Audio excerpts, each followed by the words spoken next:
Allora, ripensando tante cose, le aziende, visto che si parla a volte in certi ambiti di filiera molto lunga, di costo finale estremamente alto di un prodotto dato al consumatore, ne abbiamo parlato tantissimo con Confcommercio, uno dice tagliamo qualche costo della filiera, no? E allora perché non tagliare, non so, anche quello che fate voi, domanda. E questo è il caso che si è verificato peraltro. Sì, recentemente c'è stata anche questa novità da parte di qualche impresa che non corrisponde al vero, in quanto il lavoro nostro per l'azienda, per la ditta mandante, non è un costo, perché noi guadagniamo se vendiamo, quindi essendo un lavoro a provvigione, più lavoriamo più guadagniamo, quello è vero, però non è un costo fisso, essendo un costo a provvigione, è tutto interesse nostro a vendere. Però viene ricaricato sul cliente finale? Ma, è sempre un costo di filiera, io le faccio le provocazioni perché magari i costi fissi sono ben diversi rispetto ai costi nostri, per cui è sempre risaputo che il nostro non è, essendo un costo provvisionale, non corrisponde a un costo fisso, per cui le aziende hanno tutto l'interesse a lavorare e a far vendere di più la gente, quindi è nell'interesse di entrambi. Se poi si tende a voler coprire qualche deficienza a livello imprenditoriale o qualche bilancio che non va bene per scelte fatte dall'azienda, non certo bisogna farle ricadere le colpe sugli agenti rappresentanti, perché certo. È tutto il nostro interesse vendere il più possibile e molto di più. Ecco, ma una volta chiedo adesso anche a lei, messa a contatto le due realtà, no? La gente funge da intermediario, crea il rapporto, si può bypassare la gente, cioè a un certo punto le due aziende si mettono a contatto tra di loro bypassando la figura dell'intermediario, può essere? Allora, come diceva prima il Presidente Trevisan, questi aspetti vengono definiti a monte dal punto di vista contrattuale.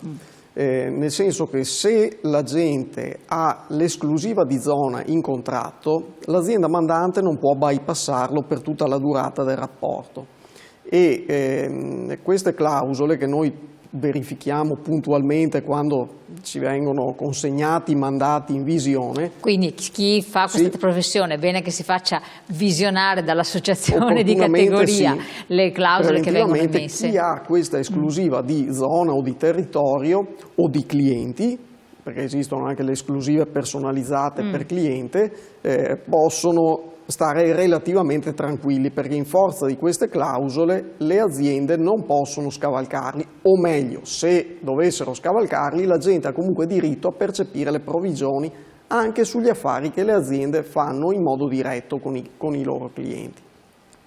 Se invece manca l'esclusiva di zona, lì cambia completamente lo scenario, perché l'azienda mandante può concludere affari in modo diretto con il cliente senza riconoscere nessun compenso all'agente, e quindi è assolutamente libera, e l'agente per contro rischia di diventare più povero.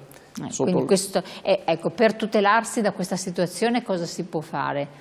Ma noi raccomandiamo sempre a tutti i nostri iscritti e a tutti i nostri colleghi, inizialmente nel momento in cui devi firmare un contratto o un mandato, di passare preventivamente presso il nostro sindacato o l'associazione, dove si va a verificare se qualche clausola più o meno chiara può essere un danno un domani nel momento in cui firmiamo il contratto.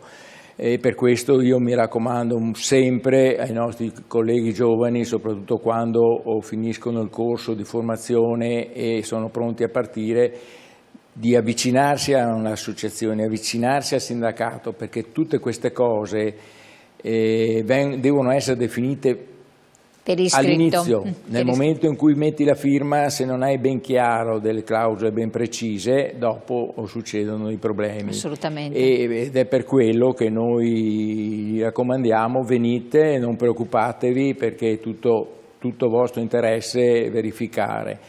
Abbiamo fatto ultimamente dei contratti, degli accordi economici collettivi col mondo del settore del commercio molto interessanti. Siamo riusciti anche ad inserire dentro la famosa e tanto vituperata vendita online e riuscire ad avere le provvigioni anche su quel comparto lì. Quindi questi sono dei successi che siamo riusciti a ottenere con una forza contrattuale. Questa della vendita online va inserita nel mandato.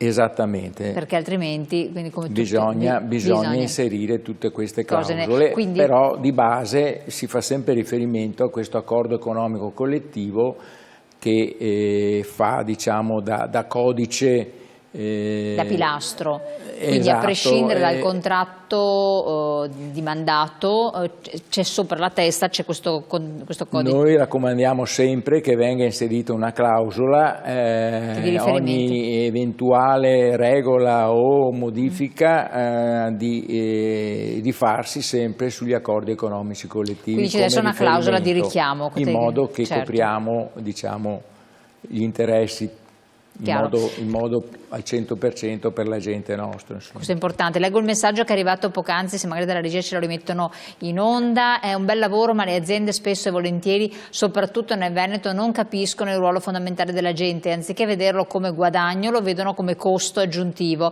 perché pensano che i loro prodotti si vendano da soli. Questo è il paron. Col commentario. Come commento direi in realtà no, nel senso che non è solo in Veneto, è in tutta Italia. E posso aggiungere che anche all'estero, anche nei paesi esteri europei, nei maggiori paesi esteri europei c'è questa tendenza. Quindi cioè, è un problema è una pandemia. Esattamente, quindi, o meglio, la figura dell'agente è importante, è fondamentale per le aziende e quando hanno bisogno lo utilizzano, salvo poi in alcuni casi, non tutti per fortuna, ma in alcuni casi c'è questa tendenza a scaricare la figura nel momento in cui il mercato magari sta bene, hanno creato la clientela, quindi in modo un po' opportunistico vengono poi magari chiusi i rapporti e lasciati a casa gli agenti. C'è poi anche una tendenza degli ultimi anni che è quella per evitare magari presunti maggiori costi legati all'impiego delle figure degli agenti.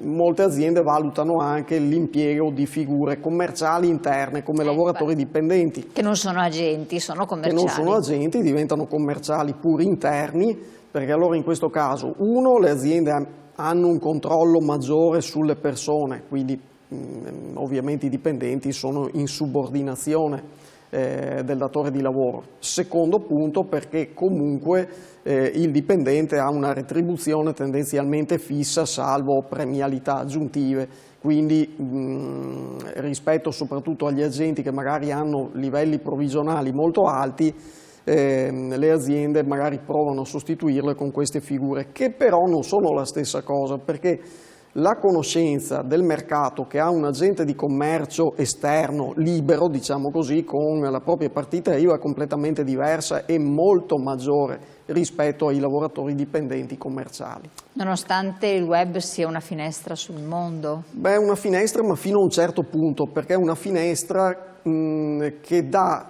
delle informazioni generiche che non sempre sono sufficienti per svolgere correttamente il proprio business. L'agente di commercio, infatti, e questo lo diciamo anche all'interno della nostra federazione da più di 20 anni, si pone come un moderno consulente commerciale, quindi oltre all'attività di promozione svolge anche un'attività di consulenza commerciale, conosce bene esattamente i propri prodotti e molto spesso non parliamo di prodotti generici come possiamo pensare, ma parliamo di prodotti specifici. Per esempio nel settore medico-sanitario ci sono agenti di commercio che vanno in sala operatoria, assistono i chirurghi. Hanno contatto con la realtà, insomma, questo è molto importante. Assistono i dentisti, oppure nell'ambito industriale, siderurgico, con prodotti anche a tecnologia avanzata, quindi bisogna avere una conoscenza approfondita dei prodotti e gli agenti ce l'hanno. Ecco, Presidente, proprio siamo verso la chiusura, però una domanda. Lei è anche componente dell'Assemblea Delegati Enasarco, vero? Sì. Che cos'è? L'Assemblea dei Delegati è un più che altro l'Enasarco, credo che cos'è. Esatto, l'Enasarco deve avvalersi, si avvale dell'Assemblea di Delegati che a loro volta, una volta uniti, creano e danno i nominativi e formano il CDA dell'Enasarco, quindi costituiscono il CDA dell'Enasarco e sono praticamente la base di partenza per la costituzione di quello che è poi tutta la struttura dell'Enasarco. Che si occupa di cosa? Enasarco è il nostro ente privato pensionistico che è stato fatto ormai più di 80 anni fa, appena terminata la guerra.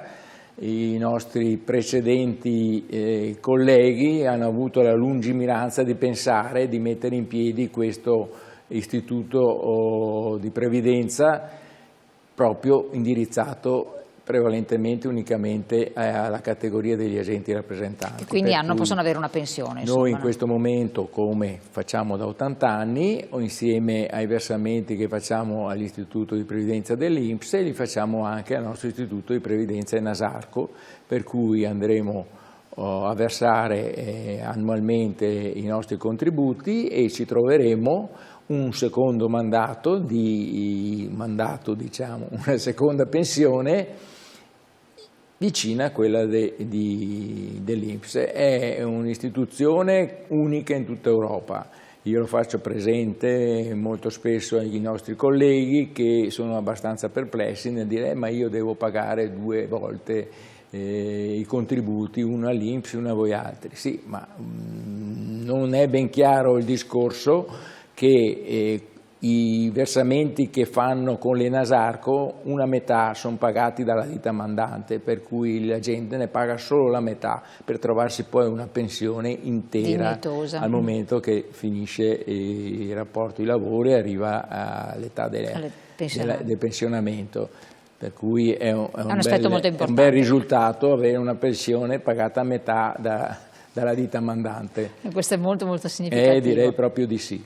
Ecco, io lo ringrazio, il tempo è volato, magari affronteremo anche un altro capitolo insieme per quel che riguarda la fiscalità, perché per aiutare a supportare, a comprendere che tipo di agevolazioni poi ci sono, se voi sindacalmente riuscirete a ottenere qualche cosa, anche se bisogna sempre aspettare le finanziarie successive, e anche le strategie che ci possono essere. Poi parleremo magari in proseguo anche di monomandatari, plurimandatari, in quali ambiti, come cosa, la convenienza e comunque quello che abbiamo capito, molta attenzione al contratto che viene fatto e farsi fare una bella consulenza, male non fa a questo punto. Grazie molte Presidente, grazie a lei Segretario e grazie a voi di averci seguito. Poi come sempre la puntata la rivedete su YouTube e sul web.